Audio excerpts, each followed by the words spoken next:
مولى رسول الله صلى الله عليه وسلم أن رسول الله صلى الله عليه وسلم قال: من غسل ميتا فكتم عليه غفر الله له 40 مرة۔ حضرت ابو رافع اسلم رضی اللہ تعالیٰ عنہ جو کہ آپ صلی اللہ علیہ وسلم کے آزاد کردہ غلام تھے، اور روایت کرتے ہیں کہ آپ صلی اللہ علیہ وسلم نے فرمایا جو شخص کسی میت کو غسل دے بس اس کی پردہ پوشی کرے تو اللہ تعالیٰ اس کو 40 مرتبہ معاف فرمائے گا۔ یہ حدیث پچھلے درس میں بھی آئی تھی کہ میت کو غسل دیتے ہوئے اگر کبھی اس کا کوئی عیب نظر آ جائے تو جو اس کے عیب کو چھپائے گا اللہ تعالیٰ اس کی 40 مرتبہ بخشش و مغفرت فرمائیں گے۔ میت کو غسل دینا یہ ایک الگ ثواب اور عبادت ہے، جیسا کہ ایک روایت میں ہے کہ جس نے کسی میت کو غسل دیا تو وہ گناہوں سے ایسا پاک ہو جاتا ہے جیسے آج ہی ماں کی پیٹ سے پیدا ہوا ہو۔ یہ عجیب بات ہے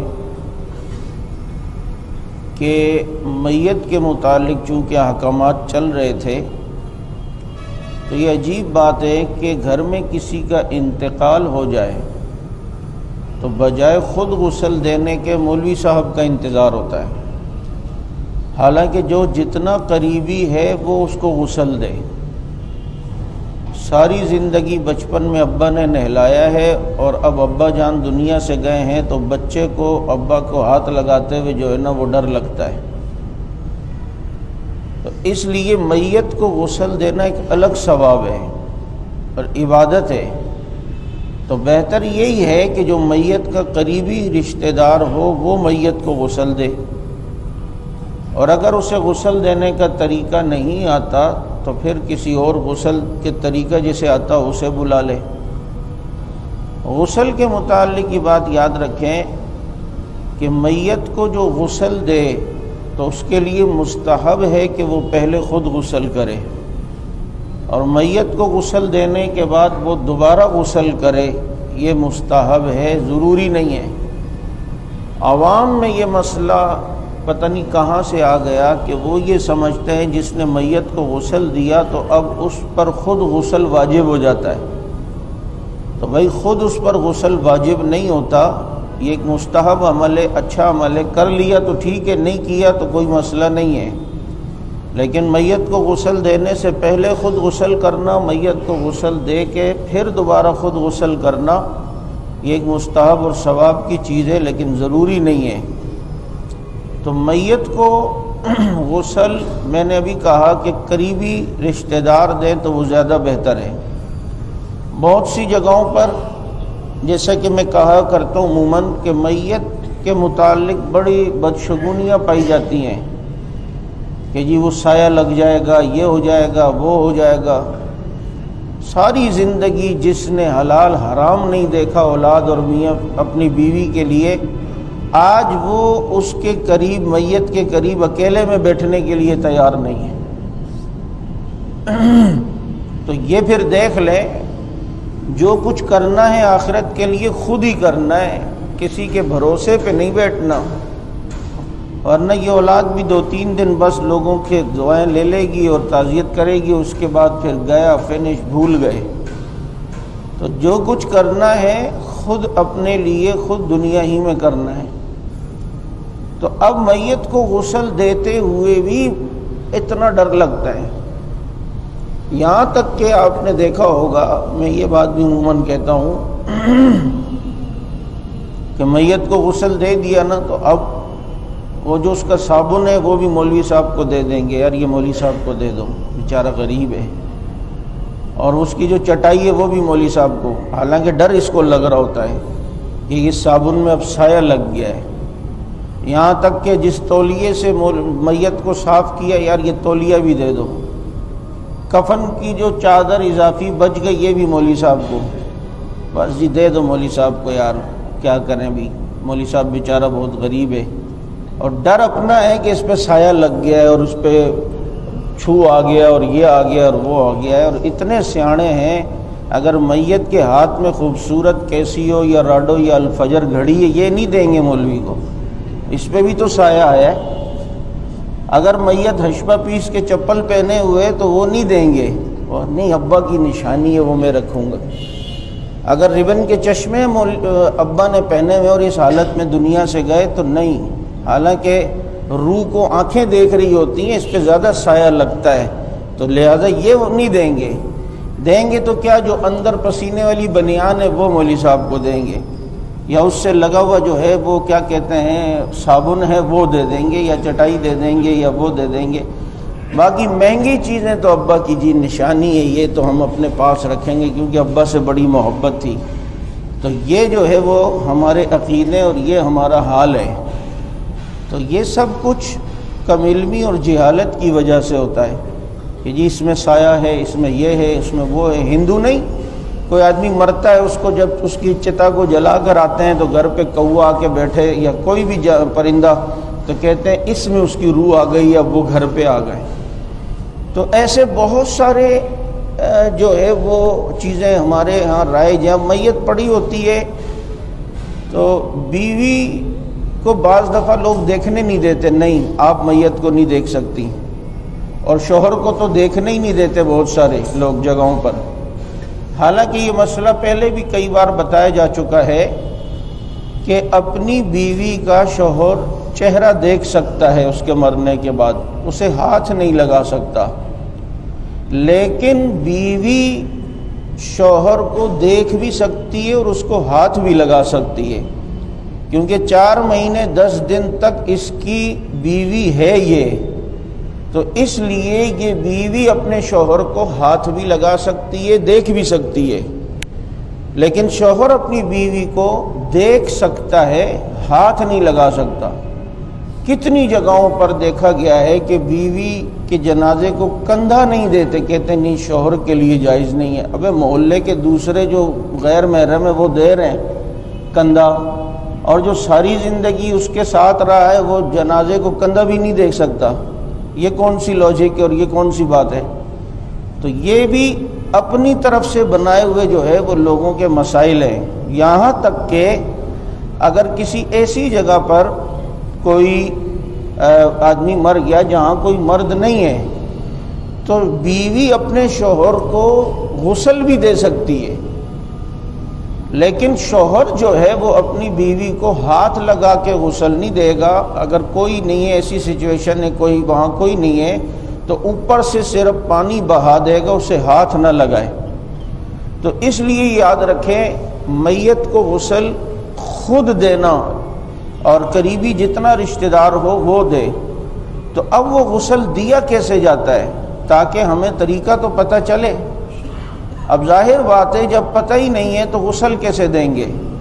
تو سب سے پہلے یہ بات یاد رکھیں کہ تختہ جو بچھایا جاتا ہے جس پر اسے لٹانا ہے تو اس کا رخ اس انداز میں کوشش کریں بچھائیں کہ جس طرح قبر کے جو ہوتا ہے جس سمت میں کہ اس میت کے دائیں طرف قبلہ ہو اور اس کے پاؤں جو ہیں یہ قبلے کے دائیں، جب آپ منہ قبلے کی طرف کریں تو بائیں سائڈ پہ پاؤں ہوں، جیسے قبر میں لٹایا جاتا ہے اس سمت میں اسے یوں لٹائیں۔ لیکن یہ بھی فرض نہیں ہے، اب جس جگہ اسے غسل دینا ہے اس اینگل میں بات بن ہی نہیں رہی اور پھٹا آ ہی نہیں رہا اور تختہ آ ہی نہیں رہا تو بھائی آپ اس اینگل میں لٹا سکتے ہیں، کسی بھی اینگل میں لٹا سکتے ہیں۔ یہ ایک مستحب عمل ہے اس طرح لٹانا، لیکن اگر دیکھتے ہیں فلیٹ ایسے ہیں یا گھر کی لوکیشن ایسی ہے یا جہاں غسل دینا ہے وہ ایسے ہے کہ آپ اس سمت میں نہیں لٹا سکتے تو ٹھیک ہے، آپ اس کے قبلے کی طرف نہیں تو اپوزٹ سائڈ پاؤں کر دیں، اس سائڈ پہ اس کا سر کر دیں۔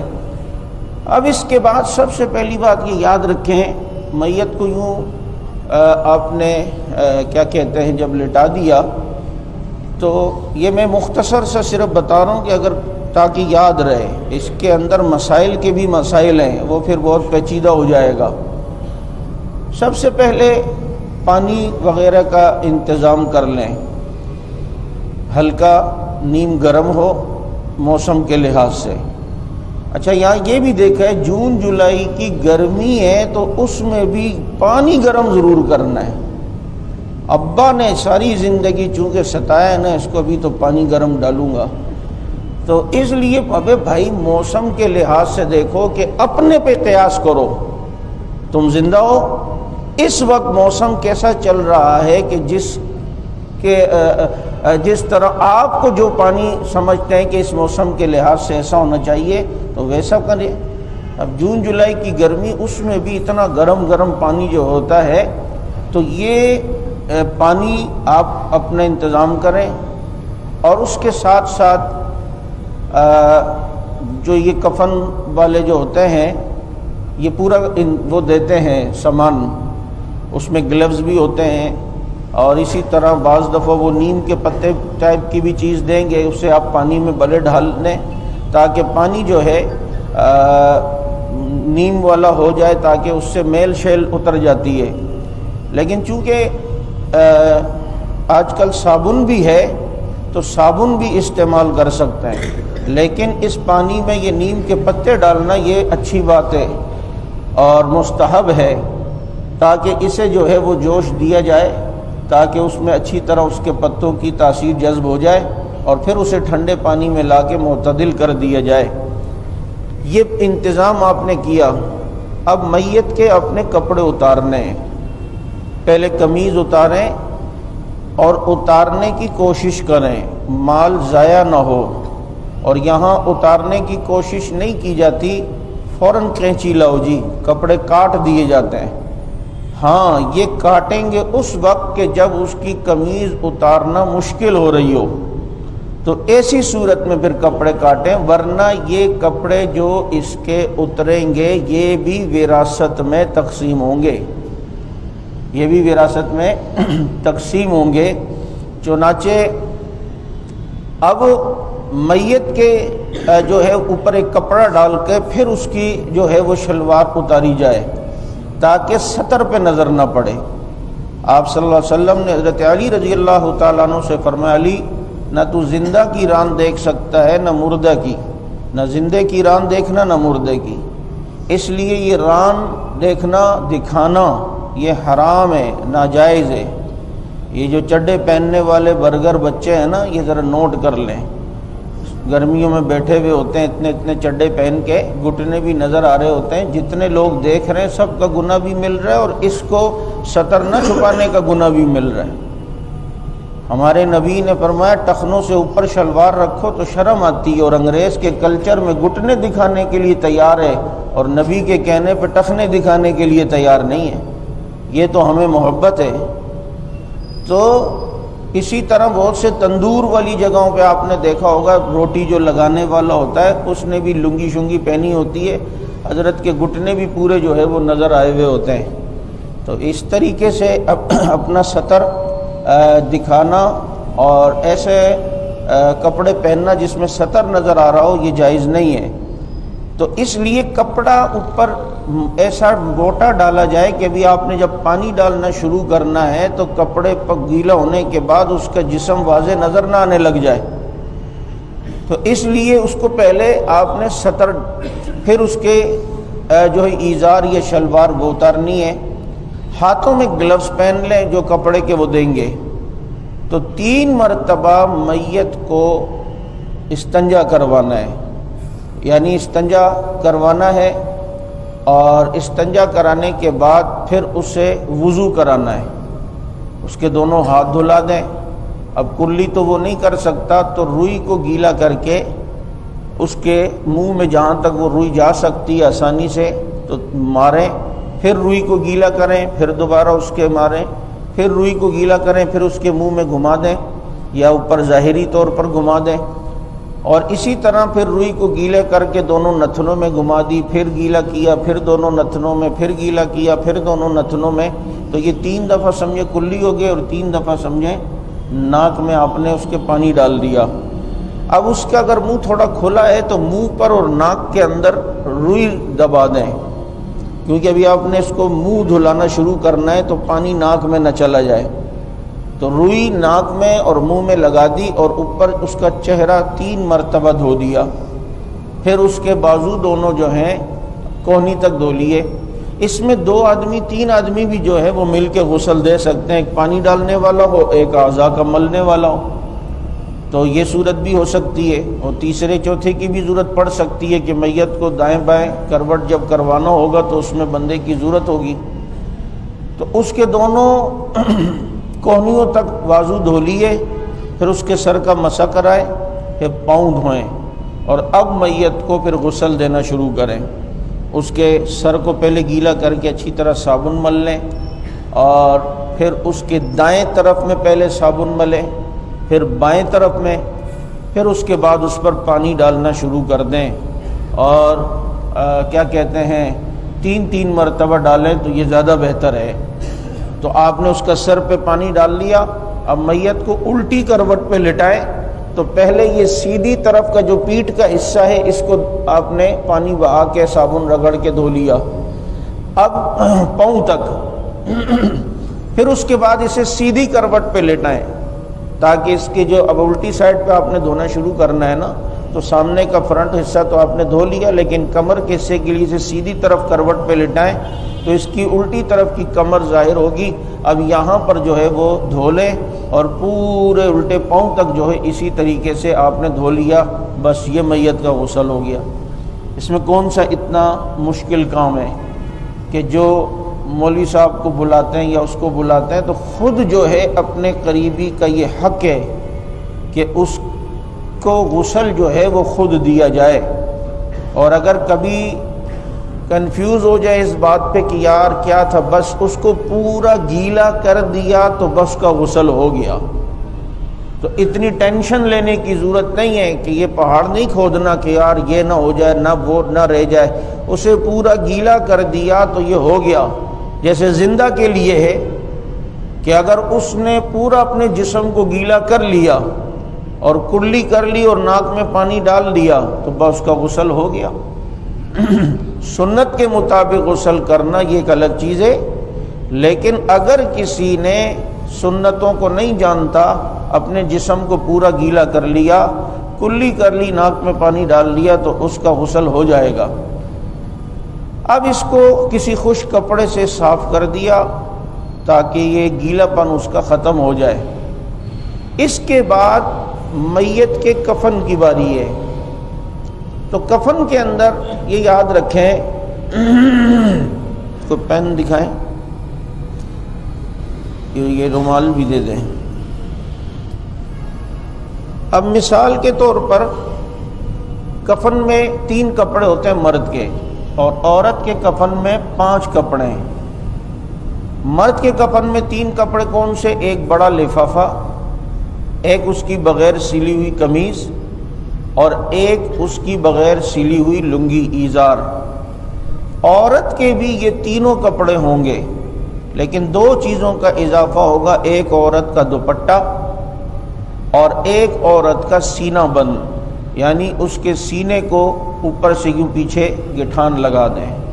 یہ دیکھ لیں شریعت نے زندہ عورت کی تو پردے اور ستر کا کتنا خیال رکھا، مرنے والی عورت کو بھی کتنے 2 مردوں سے 2 کپڑے زیادہ اس کو جو ہے کفن دلا کر اس کے پردے کا اہتمام بتایا۔ تو چنانچہ آسان یوں ہوگا کہ آپ جس چارپائی پہ اسے کفن دیں گے تو وہاں پہلے آپ نیچے لفافہ رکھ دیں، چارپائی پہ آ گیا۔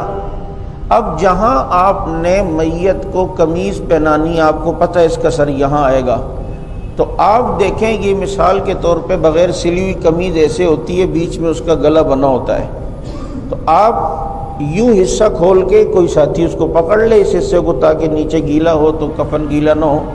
تو اب یہ قمیض اس کی یوں ہوگی تو سامنے اس کا گلا آ جائے گا۔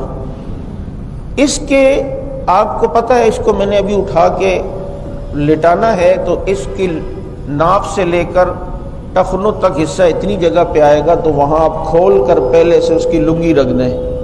تو ایک کپڑا لفافہ نیچے آ گیا، یہ اوپر لنگی آ گئی، کھول کے رکھ دی، اور یہ آپ نے قمیص کو جو ہے وہ رکھ دیا۔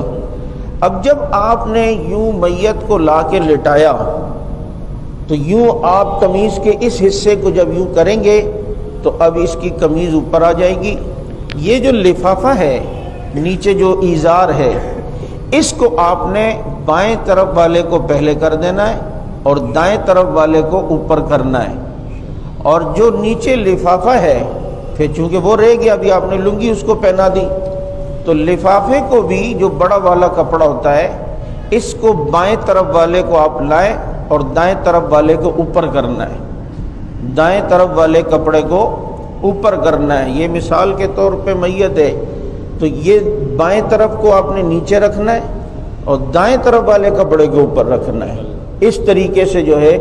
اسی لیے میں یہ کہا کرتا ہوں کہ ہم جو اپنی ایک قمیض سلاتے ہیں تو اس قمیض میں جو کالر پٹی ہوتی ہے اس کا دائیں طرف والا اس سائڈ رکھا کریں تاکہ یہ دائیں طرف والا اوپر رہے۔ ہمارے ہاں الٹا سسٹم ہے، ہم بائیں طرف جو ہے وہ اوپر رکھتے ہیں۔ ہمارے شیخ بہت اس پہ غصے ہوتے تھے، مفتی ظفر علی خان صاحب رحمہ اللہ، ہمارے یونس پالن پوری رحمۃ اللہ علیہ، عمر پالن پوری رحمۃ اللہ علیہ، تبلیغی جماعت کے بزرگ، ان کی بھی پٹی اسی طریقے سے ہوتی تھی اور بھی بزرگوں کی۔ تو اس کا اہتمام دنیا میں جب ہوگا تو میت کے وقت بھی جو ہے گھر والوں کو یاد رہے گا کہ یہ بندہ دائیں بائیں کا بہت خیال رکھتا تھا، اور اس چیز کا اہتمام ہو۔ اس کی بڑی برکات ہیں، بڑے اثرات ہیں۔ یہ بعض جو چھوٹی چھوٹی چیزیں ہوتی ہیں ہم اسے توجہ نہیں دیتے، جبکہ اس کی ظاہری زندگی پر بھی اثر پڑتا ہے اور باطنی زندگی پہ بھی اثر پڑتا ہے۔ کہ چپل پہنے تو پہلے سیدھی چپل پہنی جا رہی ہے، کنگھا کرنا ہے تو پہلے دائیں طرف سے کرنا ہے، آستین کپڑے پہننے ہیں تو پہلے سیدھی آستین پہننی ہے، مسواک استعمال کرنی ہے تو پہلے دائیں طرف سے شروع کریں۔ وضو کے لیے آپ اتارتے ہوئے پہلے الٹی چپل، پہلے الٹی آستین اتارتے ہوئے، اسی لیے وضو کرتے ہوئے جب آپ اپنی آستینیں چڑھاتے ہیں تو پہلے الٹی آستین اوپر کیا کریں، کیونکہ آپ کپڑے اتارتے ہوئے پہلے الٹی کرنی ہے نا، تو یہ جب آپ آستین اوپر کر رہے ہیں تو سمجھیں یہ آپ کے کپڑے اتر رہے ہیں، یہ اتر رہے ہیں۔ اب جب وضو کر لیا تو اب پہلے سیدھی طرف والی نیچے کرو، کیونکہ کپڑے پہنتے ہوئے پہلے دائیں طرف ہونا ہے۔ تو اب آپ نے وضو کرنے کے بعد آستین نیچے کر رہے ہیں تو یہ طریقے سے آپ کپڑے پہن رہے ہیں، سطر ڈھک رہا ہے، تو یہ سیدھا پھر الٹا، اور اوپر چڑھاتے ہوئے پہلے الٹی، چونکہ اتار رہے ہیں کپڑے ایک طریقے سے، پھر سیدھی۔ وضو کر لیا تو پہلے سیدھی پھر جو ہے وہ الٹی۔ تو یہ جو روزمرہ کے جو ہمارے بہت سی چیزیں ہوتی ہیں اس میں دائیں بائیں کا ہم خیال رکھیں، ان سنتوں پر عمل ہوگا تو اللہ تعالیٰ بڑی سنتوں کی بھی توفیق دیں گے، اور اس کے نور ہے سنت کا، اور بڑی برکت ہے کہ ہمارے نبی صلی اللہ علیہ وسلم کے جسم اطہر سے نکلنے والے اعمال یہ اللہ رب العزت کو بہت پسند ہیں اور اس کے بڑے انوارات و برکات ہیں۔ تو چنانچہ یہ دائیں پٹی کا میں عرض کر رہا تھا کہ اس کا جو ہے وہ اہتمام کرنے کی جو ہے وہ کوشش کی جائے۔ تو اب اسی لیے کفن کے لیے بھی پٹی سیدھی طرف والی اوپر آئے گی۔ تو یہ اب میت کا جو ہے وہ کفن ہو گیا۔ آپ کو میت کے غسل دینے کے جو سامان ہوتا ہے اس میں کافور ٹائپ کی بھی ایک خوشبو ہوگی جو پاؤڈر ٹائپ کی ہوتی ہے۔ یہ پاؤڈر ٹائپ کی جو خوشبو ہے اسے کافور کہتے ہیں۔ یہ میت کے ان اعضاء پہ لگانا مستحب ہے کہ جو سجدے میں زمین پہ لگتے تھے، مطلب اس کی پیشانی پہ لگا دی، وہ اس کی ناک پہ تھوڑے لگا دیں، اس کے ہاتھوں پہ لگا دیں، اس کے گھٹنوں پہ یوں ہاتھوں میں لے کے مل لیں، اور اس کے پاؤں پہ لگا دیں۔ اور دو چیزوں کا اضافہ ہے، اس کی داڑھی پر بھی وہ خوشبو مل لیں اور اس کے سر پہ بھی وہ خوشبو مل لیں۔ ویسے بھی خوشبو لگانے کا جو آپ صلی اللہ علیہ وسلم کا مسنون طریقہ وہ یہی ہے کہ آپ صلی اللہ علیہ وسلم داڑھی پر بھی خوشبو لگاتے تھے اور سر پہ بھی جو ہے وہ خوشبو لگاتے تھے۔ تو اگر کوئی زیادہ اہتمام نہیں تو ہلکا سا خالی ہاتھ سنت کی نیت سے مار لے اور سر پہ ہلکی سی، تاکہ جو ہے سنت پہ جو ہے وہ عمل ہو جائے خوشبو لگاتے ہوئے۔ تو یہ کافور ٹائپ کی جو خوشبو ہوتی ہے یہ اس کے داڑھی پر اور سر پہ لگانا ہے، اور ان اعضاء پر کہ جو اعضاء زمین میں لگتے ہیں، سجدے کی حالت میں زمین سے ٹچ ہوتے ہیں، تو یہ میت کا غسل ہو گیا، یہ اس کا کفن ہو گیا، اس میں کون سا اتنا مشکل کام ہے؟ تو اب اس کے بعد جو ہے احتیاطاً ایک کپڑا میت پہ ڈال دیں، تاکہ اب یہ چارپائی لوگ آئیں گے ملیں گے، عورتیں آتی ہیں عموماً اپنی بہنیں یہ پھوپھیاں تو اوپر جا کے روئیں، تو وہ کپڑے کے اوپر اس کے کفن کے اوپر ہاتھ نہ لگے اور وہ کفن خراب نہ ہو جائے یا میلا نہ ہو جائے۔ ہاتھ لگنے سے کوئی مسئلہ نہیں ہوتا ہے، لیکن کیا پتہ اس کے ہاتھ اس ٹائم گندے ہوں تو وہ کفن بھی جو ہے وہ میلا ہو جائے گا۔ لیکن قبر میں اتارتے ہوئے وہ کپڑا اوپر سے ہٹانا ہوگا، تاکہ قبر میں میت کو 3 کپڑوں ہی میں کفن دے کر سنت پر عمل کیا جائے۔ تو یہ میت کو غسل اور کفن کا میں نے مختصر جو ہے وہ طریقہ آپ حضرات کے سامنے رکھا ہے۔ آپ صلی اللہ علیہ وسلم نے میت کی نماز جنازہ پڑھنے کی فضیلت بتائی اور فرمایا من شہید الجنازۃ حتی یصلی علیہا فلہ قیرات، جو میت کی نماز جنازہ میں حاضر ہوا اور جنازے کی نماز پڑھی تو اس کے لیے 1 قیرات ثواب ہے۔ اگلی حدیث میں اس قیرات کی وضاحت آئی ہے کہ وہ احد پہاڑ کے برابر ہے، اور جنازے کے بعد جو میت کے دفن میں بھی شریک ہوا تو اسے بھی 1 قیرات کا ثواب ہے۔ تو پتہ چلتا ہے کہ جس نے جنازے کی نماز پڑھی اور اس کے بعد دفن میں بھی شریک ہوا تو اسے 2 قیرات، 2 احد کے پہاڑ کے برابر نیکی ملے گی۔ اور اگر کوئی جنازے میں ہی تھا اور دفن میں نہیں ہوا تو اسے 1 قیرات کا ثواب جو ہے وہ ملے گا۔ بعض دفعہ ایسی سچویشن ہوتی ہے کہ یہ بحری جہاز میں کوئی سفر ہو رہا ہے اور اس میں کسی کا انتقال ہو جائے تو وہاں بھی اسے غسل کفن دیا جائے گا، اور کفن سفید میسر ہے تو ٹھیک ہے، ورنہ اب مجبوری ہے اور کوئی کپڑے ہیں ہی نہیں سفید تو کسی بھی رنگ کی چادر میں اسے جو ہے وہ کفن دیا جا سکتا ہے۔ اور بحری جہاز کا مسئلہ علماء نے یہ لکھا ہے کہ اگر آپ سمجھتے ہیں 1-2 دن میں جہاز کسی ملک کے کنارے پہ لگ جائے گا اور میت کے اندر بدبو پھٹنے کا کوئی ایسا چانس نہیں ہے تو پھر اسے کسی زمین ہی میں دفن کیا جائے۔ لیکن پتہ ہے کہ جی جہاز 5-7-10 دن تک کسی کنارے پہ نہیں ٹچ ہوگا اور میت کے پھٹنے کا، پھولنے کا، بدبو کا اور لوگوں کی بدگمانی کا خطرہ ہے، تو اس کو کفن غسل دے دیا جائے، شپ کے اوپر جنازہ پڑھ لیا جائے اور اسے کسی رسی کے ساتھ بھاری پتھر نیچے باندھ دیا جائے اور اسے جو ہے وہ سمندر ہی کے اندر رکھ دیا جائے، تو وہ پتھر اسے بھاری جو ہوگا وہ نیچے جو ہے وہ لے جائے گا اور وہ میت جو ہے وہ اوپر نہیں آئے گی، تو یہ سمندر ہی اس کی قبر بن جائے گی، یہ سمندر ہی اس کی قبر ہے۔ دیکھیں نا، لوگ کہتے ہیں ایک اگر سمندر میں چلا گیا یا کوئی ہوا میں جہاز میں پھٹ گیا یا کسی کو شیر نے کھا لیا، بھائی جہاں اس کے ذرات ہیں وہی قبر ہے اس کی، کیونکہ روح کا اس کے ایک ایک ذرے سے تعلق ہوتا ہے، تو بس اس کی قبر وہی ہے۔ تو یہ قبر کے بعض منکرین ہیں نا جنہوں نے یہ کہا کہ یہ قبر نہیں ہے، اس میں عذاب نہیں ہوتا، تو بیٹا جب جائے گا تو پتہ چلے گا کہ اس میں ہوتا ہے یا نہیں ہوتا۔ تو یہ قبر ہے کہ نہیں، یہ قبر یہ نہیں ہے، قبر اصل میں عالم ارواح میں جہاں روح ٹھہری ہے یہ قبر ہے۔ اگر یہ قبر نہیں ہے تو تم نے قبر پرستی اور قبر پہ سجدہ کرنا حرام ہے، قبر پہ چراغ جلانا، یہ کتابیں کیوں لکھی ہیں جب یہ قبر ہی نہیں ہے؟ تو اگلا تو اسی قبر کے اوپر چراغ جلا رہا ہے، سجدہ کر رہا ہے، عالم ارواح میں تھوڑی جا رہا ہے چراغ جلانے کے لیے، یا عالم ارواح میں تھوڑی جا رہا ہے سجدہ کرنے کے لیے، اس وقت یہ قبر بن جاتی ہے۔ اور جب عذاب کی بات آتی ہے تو یہ قبر نہیں ہے، کہتے ہیں ہمیں تو نہیں نظر آ رہا ہوتا، مردہ تو یوں پڑا ہوا ہے، تمہیں نظر نہیں آ رہا ہوتا، یہ مردے سے پتہ کرو۔ موت اور نیند دونوں کو حدیث میں ایک جیسا کہا.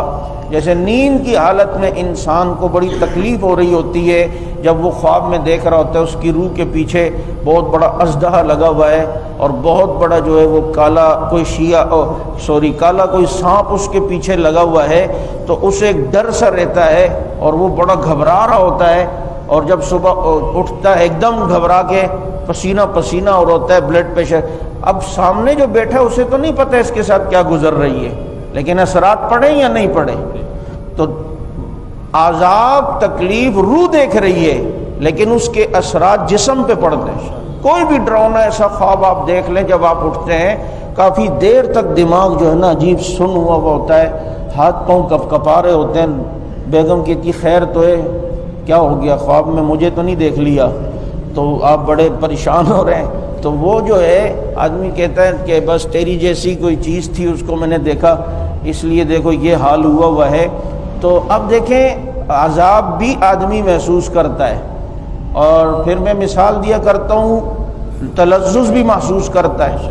یہ کسی پہ غسل واجب ہو جاتا ہے تو اس کی روح مزے لے رہی ہوتی ہے اور اس کا غسل واجب ہو رہا ہوتا ہے جسم پر. تو روح اور جسم کا یوں آپس میں جیسے نیند میں تعلق ہوتا ہے ایسے ہی جو ہے نا وہاں بھی تعلق ہوتا ہے. تو اس لیے یہ عذاب قبر کی یہی ایک صورت ہوتی ہے. بہرحال وہ ایک الگ موضوع ہے جس پر تفصیلی بات جو ہے وہ ہوتی رہتی ہے. تو عرض یہ کر رہا تھا کہ میت کو جو جہاں پر ہے اس کے اعضاء یہی اس کی قبر جو ہے وہ بن جاتی ہے، اور پھر وہیں پر سوالات جوابات ہوتے ہیں، وہیں پر یہ سلسلہ جو ہوتا ہے. اور وہ کیسے، وہ اللہ تعالیٰ کا ایک غیبی نظام ہے جو ہر چیز پہ جو ہے وہ قادر ہے. میت کو غسل دے دیا، کفن دے دیا، اب میت کی نماز جنازہ کی باری ہے. تو نماز جنازہ میں پہلے تو اس کا مسئلہ سمجھ لیں کہ نماز جنازہ یہ فرض کفایہ ہے، یعنی کسی نے پڑھ لی تو محلے کے چند لوگوں نے تو ادا ہو جائے گی سب کی طرف سے. لیکن فقہا نے یہ مسئلہ بھی لکھا ہے کہ جب جنازہ حاضر ہو جائے اور آپ نے جنازہ دیکھ لیا اور آپ کو وہاں جناب حاضر ہو گیا تو اب وہ جنازہ فرض عین ہو جاتا ہے. عموماً مسجد میں اعلان ہوتا ہے جی میت ہے جنازے کی نماز ہوگی، تو ہم چونکہ بہت بڑے فقیہ اور عالم ہیں تو ماشاءاللہ بہت زیادہ ہم نے مفتی کا کورس کیا ہوا، تو ہم کہتے ہیں ویسے بھی فرض کفایہ ہے بس پڑھ لیں گے نا. اب بھائی وہ حاضر ہو گیا اور آپ بھی مسجد میں ہیں، آپ کا وضو شریف بھی ہے اور ماحول بھی بنا ہوا ہے، تو اب یہ آپ پر فرض ہو گیا ہے. اب آپ ایسے اٹھ کے نہ جائیں. تو چنانچہ ایک ثواب کا کام ہے. کوشش دنیا کے معاملے میں یہ ہوتی ہے کہ یہاں سے بھی کما لیں، یہاں سے بھی یار یہاں سے بھی مل جائے، یہاں سے بھی. آخرت کے بارے میں ہمیں وہاں کے روپے کمانے کی کیوں فکر نہیں ہوتی کہ بہانہ ملے یار یہاں سے بھی مل جائے ثواب، یہاں سے بھی مل جائے، یہاں سے بھی مل جائے، تاکہ جو ہے وہ آخرت میں ہمارا بینک بیلنس جو ہے وہ جمع ہو جائے. تو اب میت کے اندر جنازے میں بہت سارے لوگ شریک نہیں ہوتے. کتنے آپ نے دیکھا ماوے گٹکے والے سائڈ پہ کھڑے ہوتے ہیں. اب بھائی کیا یار آتا ہی نہیں ہے، طریقہ ہی نہیں آتا. تو نہیں آتا تو اللہ اکبر بولنا تو آتا ہے نا. ہاں جی اللہ اکبر بولنا تو آتا ہے. تو نماز جنازہ میں دو ہی تو فرض ہیں، ایک قیام اور ایک 4 تکبیریں. اگر آپ کو کچھ نہیں آتا تو امام جب اللہ اکبر کہے تو آپ بھی پیچھے اللہ اکبر کہہ دو. امام دوسری تکبیر کہہ دے آپ پیچھے اللہ اکبر کہہ دو، بس کھڑے ہو رہو اور یہ تکبیر کہہ دو. تو تکبیریں جس نے پڑھ لی 4 قیام کی حالت میں جنازے کی نیت کر کے، تو اب اس کی نماز جنازہ ہو جائے گی. اور پھر ساتھ ساتھ میں سیکھیں تاکہ جو ہے وہ آج آپ کسی مسلمان کے جنازے کی اتنی فکر کر رہے ہیں تو پھر آپ کی بھی جنازے کی فکر ہو. کہتے ہیں ایک بزرگ تھے، وہ بزرگ مطلب کسی علاقے میں کوئی دکان تھی ان کی، تو یا لوہار تھا، بہرحال ایک دنیا دار قسم کے آدمی لیکن نمازی تھے. لیکن ان کی ایک عادت یہ تھی کہ جب کسی جگہ پر پتہ چلتا تھا قریب کہ جی میت ہو گئی ہے، جنازہ ہے، تو جنازے میں شریک ہوتے تھے، جنازے میں۔ اور کس نیت سے کہ یار میرا والی وارث تو کوئی ہے نہیں، میں مسلمانوں کے جنازے میں شریک ہوتا ہوں اس نیت سے کہ میرا بھی نماز جنازہ کوئی پڑھائے گا اور پڑھے گا۔ تو یہ عمل اس آدمی کا تھا۔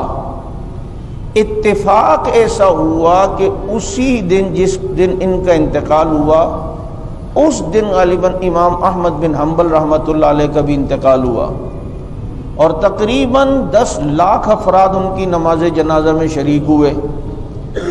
اب جب ان کی نماز جنازہ ہو گئی تو اتنے میں اس بابا کی میت بھی اٹھا کے محلے والے لے آئے، بھائی یہ بھی ہے۔ تو پھر اعلان ہوا رکو بھائی ایک جنازہ اور ہے۔ تو امام صاحب کے جنازے میں جو شریک نہیں ہو سکا تھا، کوئی وضو کرنے چلا گیا تھا، کوئی آ رہا تھا، کوئی تو وہ بھی ان کی نماز جنازہ میں شریک ہو گئے، اور کہتے ہیں امام صاحب سے بڑا جنازہ اس آدمی کا ہوا ہے۔ یہ کسی مسلمان کی فکر کرنے کا یہ نتیجہ ہے، یہ رزلٹ ہے کہ جناب وہ مسلمان کا اکرام کرنے کا، کہ وہ جس کے بھی جنازے ہوتا، میت ہوتی، تو وہ ان کی نماز جنازہ میں جو ہے وہ شریک ہوتے تھے۔ تو اب یہ نماز جنازہ میں 2 ہی فرض ہیں، اور ہم نے کتنے ایسے جنازے دیکھے ہیں، یقین کریں دل دکھتا ہے۔ باپ کا جنازہ بیٹا نہیں پڑھ رہا، ماں کا جنازہ بیٹا نہیں پڑھ رہا، بھائی کیوں؟ مولوی صاحب آتا ہی نہیں ہے جنازہ۔ اور کتنے ایسے بے غیرت ہیں جن پر غسل واجب ہوا وہ ہوتا ہے، اس دن بھی وہ نہاتے نہیں ہیں، سستی کھڑے ہوئے ہیں کہ جی وہ اصل میں کپڑے ہی صحیح نہیں ہیں۔ تو کپڑے صحیح نہیں ہیں بدلنا، کوئی شرم و حیا ہے؟ دنیا غیر تیری اماں ابا کے نماز جنازہ پڑھ رہی ہے اور تو یہاں پر بیٹھا ہوا ہے، بدلو پھر چینج کرو۔ کس دن کے لیے الماریاں بھری ہوئی ہیں؟ نماز کا ٹائم بھی آتا ہے تو یار کپڑے میرے صحیح نہیں ہیں، تو بھائی نہیں ہے تو کیا ہوا؟ تو یہ تیرا عذر ہے، قبول ہوگا کیا؟ بدلو جا کر، اس کو چینج کرو۔ کپڑے صحیح نہیں ہیں، دوست اگر یہ کہہ دے یار چل ایک پارٹی پہ جانا ہے، کسی کی سالگرہ ہے، اس کو تو فوراً کہ اچھا 1 منٹ صبر کر میں کپڑے چینج کر کے آتا ہوں، اس وقت سستی نہیں ہوتی اور چینج کرنے کے لیے بھاگے گا۔ اور ادھر نماز کے لیے جی کپڑے میرے صحیح نہیں ہیں، تو یہ عذر تو قبول نہیں ہے، کپڑے صحیح نہیں ہیں تو اس کو چینج کریں۔ تو ایسی میتیں بھی دیکھیں کہ اولاد اپنے والدین کی نماز جنازہ میں شریک نہیں، اور یہ ماں باپ کو بچوں کو دین نہ سکھانے کی پہلی سزا ملی ہے۔ ہاں صرف بچوں کی طرف تنقید نہ کرو، ماں باپ بھی سوچیں کہ انہیں پہلی سزا یہ مل رہی ہے دنیا سے جانے کے بعد۔ دیکھ لے جیسی تربیت دے کے گیا اس کا رزلٹ تیرے جنازے میں نظر آ رہا ہے۔ تو ایسے کم از کم اولاد کو تیار کر جائیں کہ کم از کم جب چلے جائیں تو پیچھے وہ ہمارے بطور پینشن کے ہو، نیکیاں وہ کرتے رہیں اور ثواب قبر میں ہمیں بھی ملتا رہے۔ اللہ تعالیٰ ایسی نیک صالح اولاد عطا فرمائے۔ سبحانک اللہم و بحمدک، نشہد ان لا الہ الا